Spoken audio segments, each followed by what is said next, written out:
Un oranger sous le ciel irlandais, on ne le verra jamais. Et qu'est-ce que ça peut faire? Qu'est-ce que ça peut faire? Qu'est-ce que ça peut faire? Dites-le moi, dites-le moi. Qu'est-ce que ça peut faire? Qu'est-ce que ça peut faire? Dites-le moi, dites-le moi. Un oranger sous le ciel irlandais, on ne le verra jamais. Et qu'est-ce que ça peut faire? Qu'est-ce que ça peut faire? Dites-le moi, dites-le moi.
Un oranger sous le ciel irlandais, on ne le verra jamais. Qu'est-ce que ça peut faire? Qu'est-ce que ça peut faire? Dites-le moi, dites-le moi. Alors bonsoir messieurs, dames. Alors ce soir nous sommes dans le cours numéro 88, double 8. Alors ce soir, je viens à peine de me lever. Hein. J'ai travaillé toute la nuit. Je suis épuisé.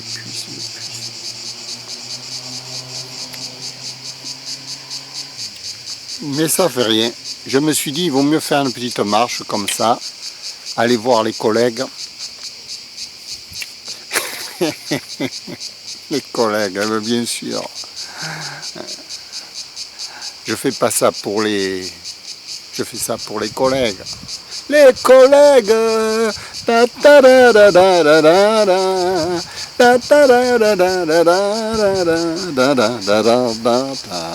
Ouais, tout à l'heure dans mon lit, je faisais plein de blagues. Je me faisais plein de blagues. Je me disais, putain, celle-là, elle est bonne. Hein? Oh, celle-là, non? T'as encore une bonne blague. Mais je ne peux pas vous les répéter. Et non, et non, et non, et non. C'est pas mon genre de faire du copillage.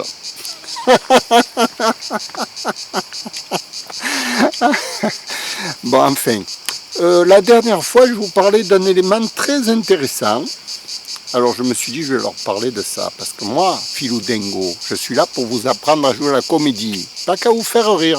Bon, j'aime bien un peu vous faire rire, hein, mais je ne sais pas si ça marche. Je me fais rire déjà moi-même. Eh bien, je trouve que c'est important. Qu'est-ce que vous voulez que je vous dise? Si dans la vie on rigole pas soi-même... Bon, enfin, pas trop quand même.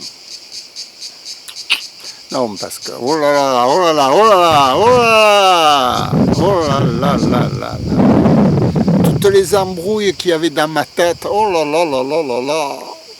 Et lui, il a dit ça, et pourquoi il a dit ça, et l'autre, il a dit ça. Oui, alors, je vous parlais justement des embrouilles qu'on a dans la tête, et qu'on prend le stylo pour écrire tout ça, vous voyez. En fait, on commence la dramaturgie intime.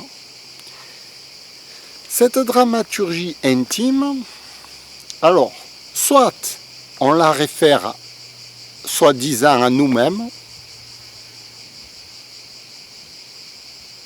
on se prend pour le personnage de la dramaturgie intime, ou soit on se détache un peu, on se dit, bon, on va inventer une dramaturgie intime pour coller à un personnage.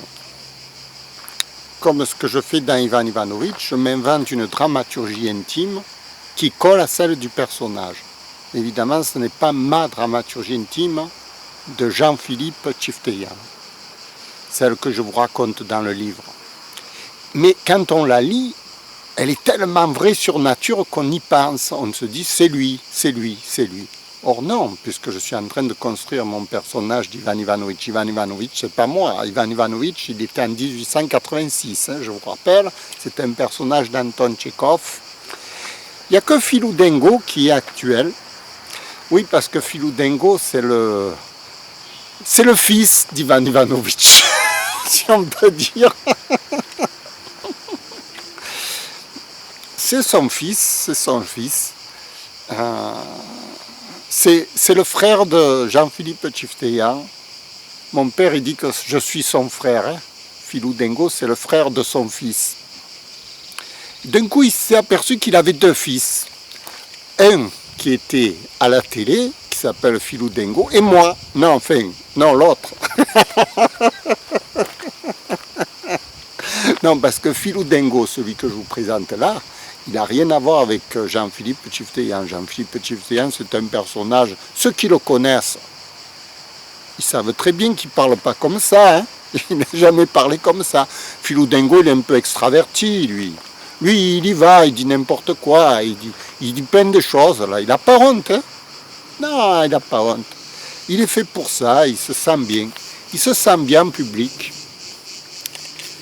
Il est là pour ça.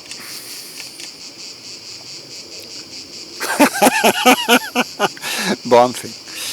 Alors, je vous expliquais que écrire une histoire, ça permet de rentrer dans un monde, dans un univers, qui va être assimilé à celui du personnage qu'on va jouer sur scène. Alors, l'histoire de Filoudengo, par exemple, que je me suis écrite, c'est celle, quand je prends mon stylo pour écrire le livre « Comment devenir un acteur extraordinaire », la méthode du comédien, j'écris ce livre et en même temps je réfléchis aux lecteurs qui vont lire ce livre. Je me dis, là, ils doivent penser ça, là, ils vont penser ceci. C'est très technique, parce que c'est un manuel d'art dramatique. Donc, chaque mot est pesé, repesé, réfléchi. Oh, sur chaque mot, j'ai dû passer 1000 heures. Sur chaque mot, hein. Parce que chaque mot, il a été transvasé, recommencé.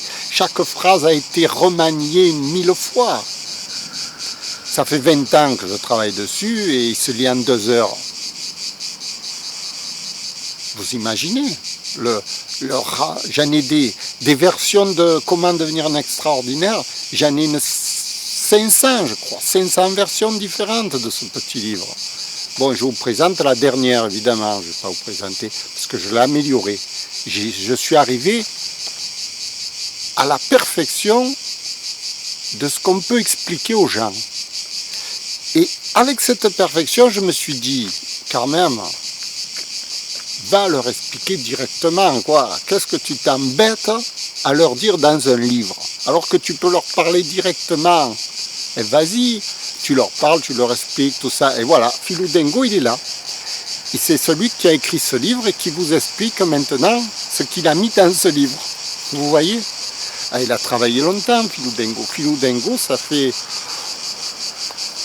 4 ans que je le travaille. 4 à 5 ans.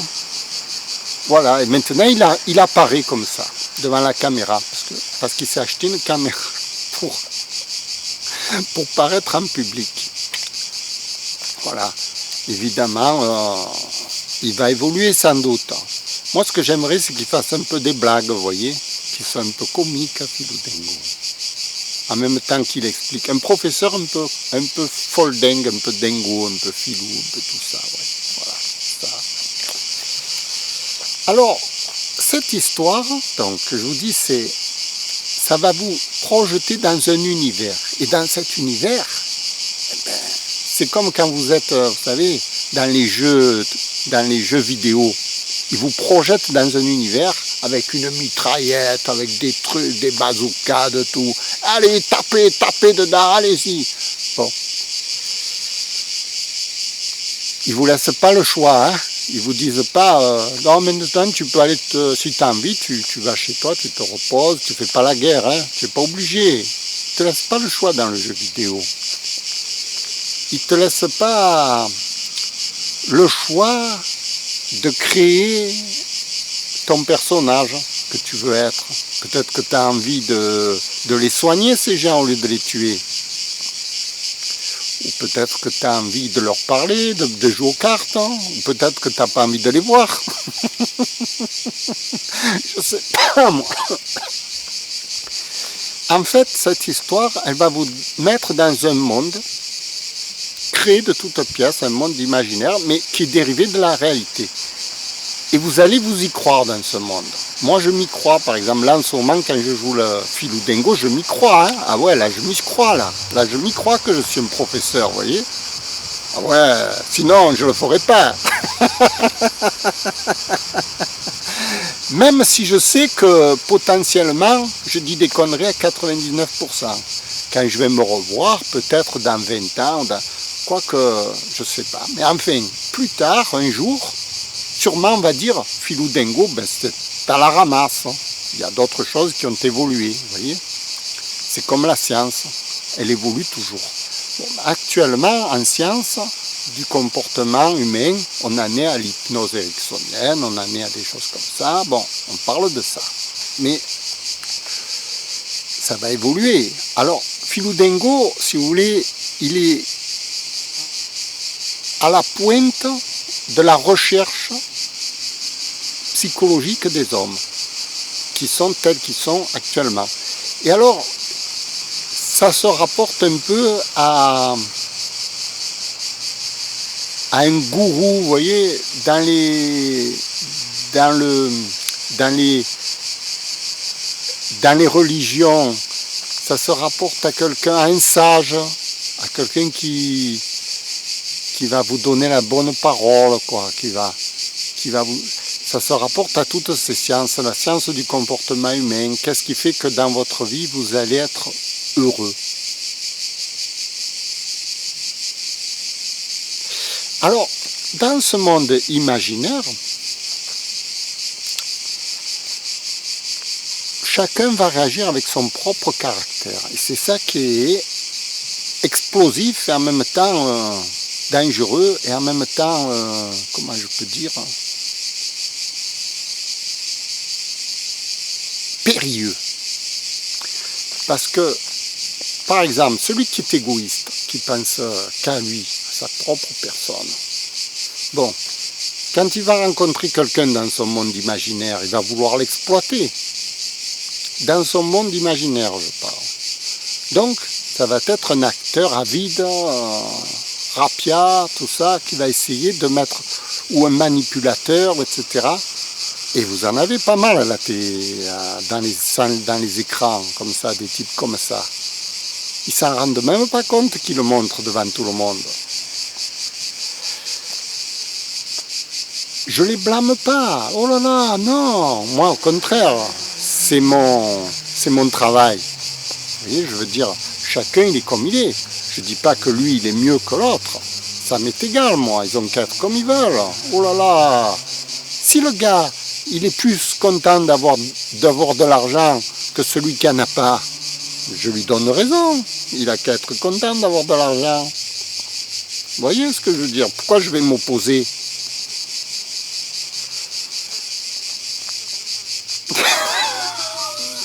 On en est là. Le gars qui est égoïste, qui veut tout amasser pour lui, il a peut-être raison. Moi, je le laisse faire. Je ne vais pas m'opposer. Qui je suis, moi, pour m'opposer?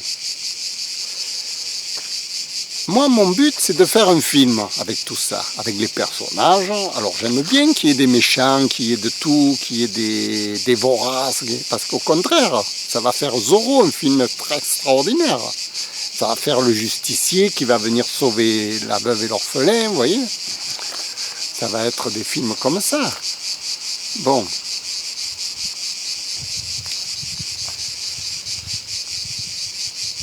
Encore faut-il le trouver, Zorro.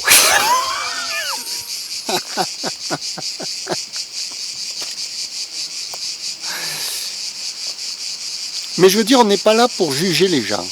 Voilà. Dans la comédie, on est là pour travailler sur soi. C'est comme quand on joue aux échecs, j'aime bien le parallèle parce quand on joue aux échecs, on est sa personnalité, on joue aux échecs, on n'est pas là pour juger l'adversaire il joue comme il veut. À la fin, il y aura un résultat de la partie elle terminera comme elle veut. Ce qui est important, c'est quoi? C'est que vous jouiez votre jeu. C'est de vous régaler à jouer votre jeu et à comprendre votre jeu. Voilà. Le comédien, c'est ça. C'est un égocentrique qui se regarde et qui se comprend qui il est et comment il réagit dans une scène. En gros. Et alors, cerise sur le gâteau, quand même, il faut quand même qu'il y ait quelque chose d'intéressant dans toutes ces choses négatives. Puisque je dis que tout le monde peut faire ce qu'il veut, c'est la foutaise complète. Ok. Mais il y a quand même quelque chose d'intéressant dans tout ce Capharnaüm.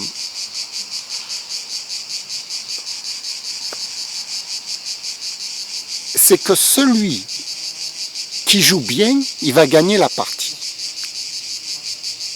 Sur scène, c'est pareil. Dans la vie, c'est pareil. Celui qui va mieux jouer, c'est lui qui va gagner sa partie.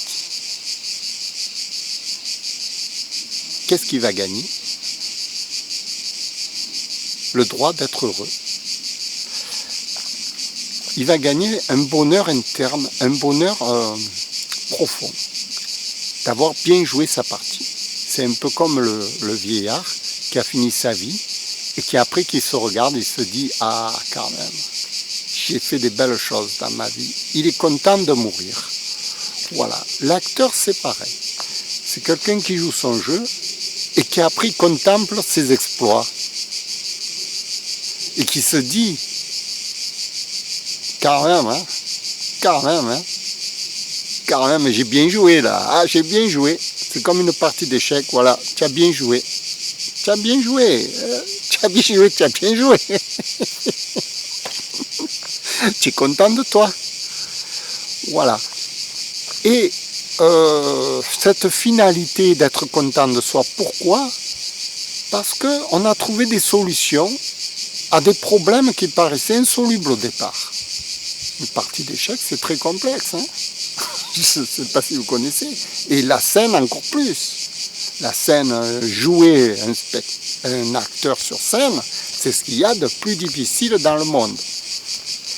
Parce que c'est la vie. C'est la vie qui est reproduite. C'est un laboratoire vivant. C'est pas un laboratoire dans un laboratoire. C'est la vie, la vraie vie.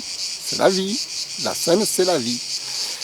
Et donc, pour jouer bien dans la vie, si vous jouez bien dans la vie sur scène, je veux dire la vie, c'est que vous êtes, on peut vous copier, vous voyez, vous avez un exemple à suivre, parce que celui qui va vous copier, ben, il va jouer aussi bien que vous, il va se régaler. C'est ça, l'acteur il est là pour se régaler, comme un joueur d'échecs, il est là pour se régaler. Hein. Sinon, si c'est pour pas se régaler, à quoi ça sert hein. Je veux dire, on va pas s'emmerder non plus. Voilà. Pour atteindre cette perfection du jeu, cet amusement, ce plaisir, cette jubilation,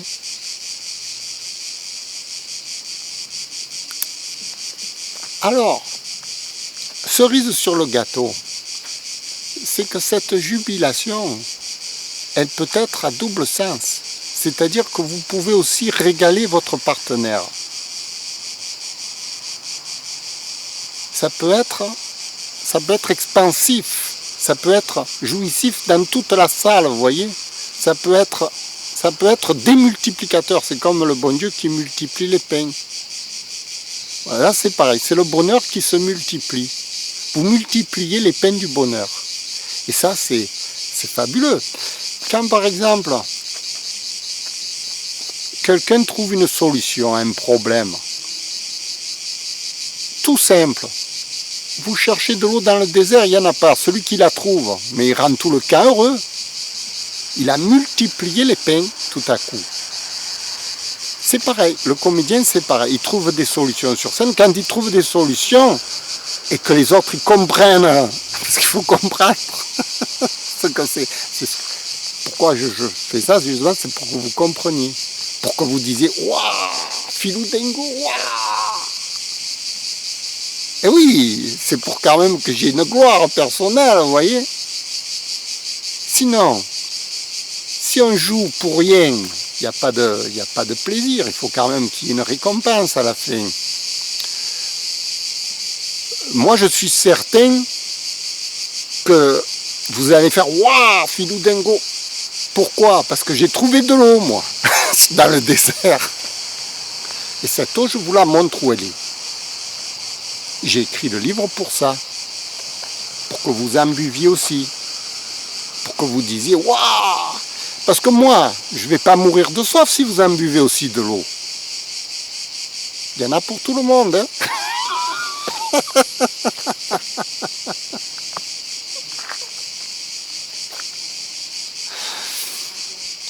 Bien sûr, pour arriver à ce stade, de pouvoir être bénéfique aux autres, etc., il va falloir mieux travailler que les autres. C'est pour ça que ça prend 20 ans, parce que les autres aussi travaillent, il n'y a pas que vous. Quand vous jouez aux échecs, les autres aussi jouent aux échecs, il n'y a pas que vous. Pour les dépasser, pour être meilleur qu'eux, il va falloir que vous travailliez un peu plus qu'eux. Ce qui est logique. On n'a rien sans rien. Oh, dans la vie, on n'a rien sans rien. Sinon, c'est pas du mérite. C'est pas une trouvaille que vous trouvez sous les pieds d'un chabot, d'un chameau, d'un cheval. Alors, pour travailler bien, c'est pour ça qu'il faut du temps, il faut des repères, il faut des professeurs, il faut des gens qui vous guident, il faut tout ça. Moi je suis allé un peu en débroussailleuse là-dedans, vous voyez, depuis 40 ans, je suis en débroussailleuse là-dedans, dans tous les recoins, il y a des broussailles de partout, il faut tout tailler, personne ne vous explique la route à suivre. Moi, je me suis dit, pourquoi pas leur donner, leur montrer, pourquoi pas, parce que, justement, quand ils vont la trouver, ils vont élever une statue à ma gloire. Mais oui, vous aurez la statue de Philou Dingo.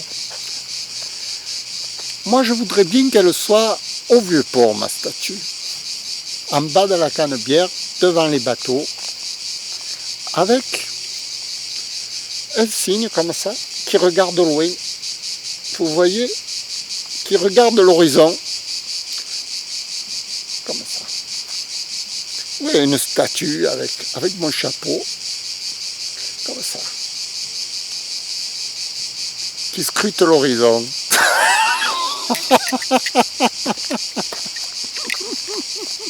Et qui se demande est-ce qu'il faut partir ou est-ce qu'il faut rester, vous voyez. Ça a été toujours comment je peux dire, la question essentielle des Marseillais. Est-ce qu'il faut partir en bateau ou est-ce qu'il faut rester à Marseille? Voilà. Écoutez, moi j'ai fini pour mon cours 88 d'art dramatique. C'était bien. J'en dis toujours un peu plus, pour vous essayer à vous faire un peu travailler, vous voyez. Parce que moi j'ai beau travailler, mais moi c'est pour moi. Là, il faut que ce soit vous qui travaillez. Alors je vous conseille d'acheter mon livre, de le lire et de comprendre ce que je dis par rapport à ce livre. Parce que tout est écrit dans mon livre là. C'est-à-dire en condensé, en rapide, quoi. C'est ça qui est bien, c'est un manuel, c'est un guide, vous voyez. Là, à cet endroit, vous allez voir le château, là, vous allez voir ceci, là, vous allez voir cela. Vous passez par cette route, vous arrivez à droite, vous arrivez à gauche, vous tournez à gauche, vous arrivez là. Voilà, tout est écrit, le chemin, tout, le circuit est écrit. Vous n'avez plus qu'à vous emprunter le circuit et vive à l'aventure. Voilà, ce sera le mot final. Merci, au revoir.